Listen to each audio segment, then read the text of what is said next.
నమస్తే, దిస్ అనుష కుమల్. ఇవాల్టి మన guest real estate trend setter, మానవతావాది, సుచిర్ ఇండియా అధినేత డాక్టర్ లయన్ కిరణ్ గారు ఉన్నారు. పెహల్గాం దాడి నుంచి ఈరోజు ఆపరేషన్ సింధూర్ వరకు దేశంలో నెలకొన్న పరిస్థితుల మీద ఈరోజు వారు మనతో చర్చించబోతున్నారు. సో ఆయనతో మాట్లాడదాం. నమస్తే సార్. రెగ్యులర్గా ఇన్సిడెంట్స్ ఏవైతే జరుగుతుంటాయో అన్నిటి మీద మీరు స్పందిస్తూ ఉంటారు, మీ అభిమతం చెప్తూ ఉంటారు. సో ప్రజెంట్ మనం చూస్తున్నాం ఎంత హాట్గా ఉందో సిచ్యువేషన్. అయితే ఆపరేషన్ సింధూర్తో జస్టిస్ జరిగింది అని చాలామంది చెప్తున్నారు. సో మీరేమనుకుంటున్నారు, మీ అభిప్రాయం ఏంటి? ఇక్కడ ఇండియా పాకిస్తాన్ వార్ అనేది లేదా ఇండియా పాకిస్తాన్ కాన్ఫ్లిక్ట్ అనేది అది మనము ఆల్మోస్ట్ ఒక స్వాతంత్రం కోసం ఎంత కాలం అయితే మనం ఫైట్ చేసామో అందులో దాదాపు 50% ఆఫ్ ది టైం మనం ఈ పోస్ట్ ఇండిపెండెన్స్ మనం అంతా సఫర్ అవుతూ అది కంటిన్యూ అవుతూ వస్తున్నటువంటి ఒక నిరంతర సమస్య అది. సో దీన్ని కనుక మనం చూస్తే ఒక సింధూర్ తోటి అది ఒక it's only A instant relief. అది అంటే మనకి ఏదన్నా ఉన్నప్పుడు మనం ఇమ్మీడియట్గా పెట్టుకునేటువంటి ఒక రిలీఫ్ కోసం మాత్రమే మనం అది ఇచ్చాం.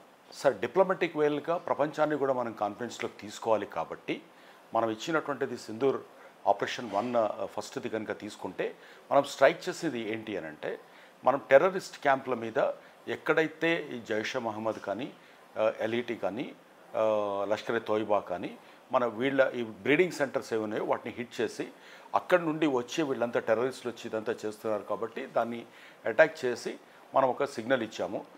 ఇచ్చేసి మేము సివిలియన్స్ మీద కానీ డిఫెన్స్ ఎస్టాబ్లిష్మెంట్స్ మీద కానీ ఫైనాన్షియల్ ఎస్టాబ్లిష్మెంట్స్ మీద కానీ కాలేదు అనేది. బట్ మనకు తెలుసు దాని తర్వాత రిటాలియేషన్ వస్తుంది అనేది. బట్ ఇన్ టోటో మనము ప్రపంచంలో ఉన్నటువంటి వివిధ దేశాలను మనం కూడా కాన్ఫిడెన్స్లోకి తీసుకోవాలి. మనం యుద్ధాన్ని మనం ఎప్పుడూ దాన్ని మనము ప్రేరేపించము, దాన్ని మనం స్వాగతించము అని మనం కూడా బయట అన్ని కంట్రీస్ చెప్తున్నాం కాబట్టి మనం మొదట వేసినటువంటి అడుగు అది. దాని తర్వాత వాళ్ళకున్నటువంటి టెర్రరిస్ట్ క్యాంపులు మా దగ్గర లేవు అన్నారు, ఉన్నాయి అని మనం చూపించాము. చూపించడాన్ని దాన్ని మనం చాలా ప్రూఫ్ ఏంటంటే ఆ టెర్రరిస్టులను వాళ్ళ పాకిస్తాన్ ఫ్లాగ్ తోటి ర్యాప్ చేశారు అండ్ మిలిటరీ వాళ్ళని దాన్ని చేశారు. అందులో ఉన్న ఫోటోలలో ఆ ఫోటోలో ఉన్న వ్యక్తి అమెరికాలో ఉన్నటువంటి చాలా ఇష్యూస్లో కూడా అతను చేశాడు, అమెరికన్ జర్నలిస్టులు చంపడంలో కూడా అతను వాళ్ళంతా ఉన్నారు అనేది చాలా క్లియర్గా మనం ఎస్టాబ్లిష్ చేశాము. ప్రతి కంట్రీకి ఒక ఇంటెలిజెన్స్ సిస్టమ్ ఉంటుంది. వాళ్ళందరికీ కూడా తెలుసు పాకిస్తాన్ ప్రపంచంలో ఎక్కడ జరిగినా కూడా ఇస్లామిక్ తీవ్రవాదం అనేది ఒక పాకిస్తాన్ అనేది ఒక బ్రీడింగ్ సెంటర్ ఉంది అనేది దాన్ని మనం చేశాం. యాజ్ యూ రైట్లీ సెడ్, అది మనకు నిజంగా దాంతో సొల్యూషన్ వచ్చిందంటే సొల్యూషన్ కాదు, it is only the beginning. So మనం భారతీయులుగా మనం కోరుకోవాల్సింది ఏంటంటే అది టెంపరీ రిలీఫ్ కాదు.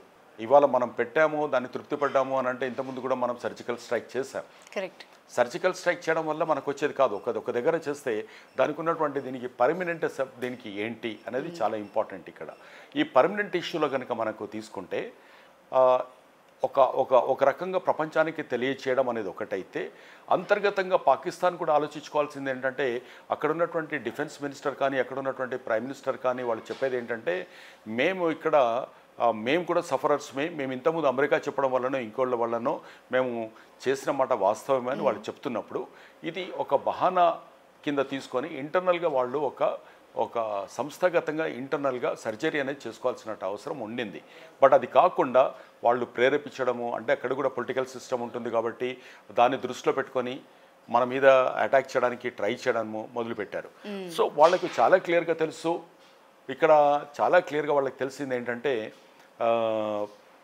వాళ్ళు ఎక్కువ రోజులు ఒక 1 వీక్ 10 డేస్ కంటే వాళ్ళు దాన్ని చేయలేరు, వార్ను కంటిన్యూ చేయలేరు. అండ్ మన కార్గిల్ టైంకు ఇప్పటికీ మనకున్నటువంటి ఆర్థిక వ్యవస్థ చాలా మార్పులు చెందింది. వాళ్ళ లోపల ఉన్నటువంటి డిఫెన్స్ సిస్టమ్ కానీ ఆర్థిక వ్యవస్థ కానీ చాలా మార్పులు చెందింది అనే విషయాన్ని వాళ్ళు చాలా మర్చిపోతున్నారు. తెలిసినా కూడా చెప్పకుండా ఉన్నారు. సార్ అందరిలో ఉండేది ఒకటే క్వశ్చన్, ఇప్పుడు వార్ వస్తుందా రాదా? చాలా మంది మేధావులు రాదు అని చెప్తున్నారు. అంటే మీరు చెప్పినట్టుగానే దేశం ఉన్న ఆర్థిక వ్యవస్థ బలంగా ఉంది, మనది కాదు అంటున్నారు. బట్ బై ఛాన్స్ ఏమైనా ఉందా? మీరేమనుకుంటున్నారు? ఇక్కడ స్ట్రైట్ అండి, భారతదేశం మొత్తం వార్ కోరుకుంటుంది ఈ రోజున. War for permanent solution. This is we are suffering for the last 80 years నుంచి మనం సఫర్ అవుతున్నాం. ఇది ఇంకో 80 yearsకు కావాలా లేకపోతే దీన్ని ఎక్కడో దగ్గర దీన్ని మనం తుంచేయాలనేది ఇక్కడ ఉన్నటువంటి మన ముందున్న సమస్య. ఇక్కడ పీస్ మాంగర్స్ ఎవరైతే మాట్లాడుతుంటారో ఆ వారు ఇలా వస్తుంది అలా వస్తుంది అని అంటే, are we ready to suffer forever? మనము మన నెక్స్ట్ జనరేషన్, ఆ పై జనరేషన్ ఇలాగ సఫర్ అవుతూనే ఉండాలా, లేదా దీనికి ఎక్కడో ఒక పర్మనెంట్ సొల్యూషన్ ఇవ్వాలా? అంటే అక్కడ ఇంకో క్వశ్చన్ రావచ్చు ఏంటంటే, దీనివల్ల పర్మనెంట్ సొల్యూషన్ వస్తుందంటే ఒక్కసారి కనుక వాటిని సమూలంగా మార్చేసిన తర్వాత వాళ్ళ ఇంటర్నల్ రీస్ట్రక్చర్ వాళ్ళ దాంతో జరిగేలా ఉంటుంది. బలూచిస్తాన్ వెళ్ళిపోతుంది ఎట్లా కొన్ని రోజులలో, సో అది డివైడ్ అయిపోతుంది. పాకిస్తాన్లో సింధ్, పంజాబ్ కూడా డివైడ్ అయిపోతుంది.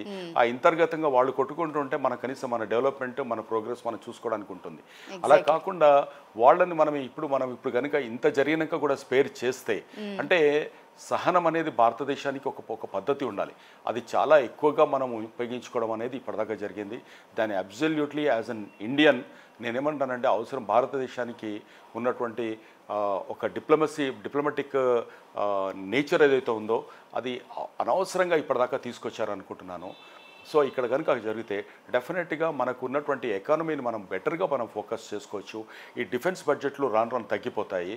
అండ్ ఇప్పుడు మనం సఫర్ అయినా కూడా లాంగ్ టర్మ్ మనకు ఒక గ్రోత్ మీద మనం ఫోకస్ చేయడానికి, లేకపోతే ఇంటర్నల్గా ఉన్నటువంటి ఈ హిందూ ముస్లిం ఈ గొడవలు, ఇది రిఫ్ట్ ఏదైతే వాళ్ళు తీసుకురావడానికి ట్రై చేస్తున్నారో అది కూడా తగ్గిపోయి మన ఇంటర్నల్ కమ్యూనల్ హార్మోనీని కూడా మనం డెవలప్ చేసుకోవడానికి ఉంటుందనేది నా భావన.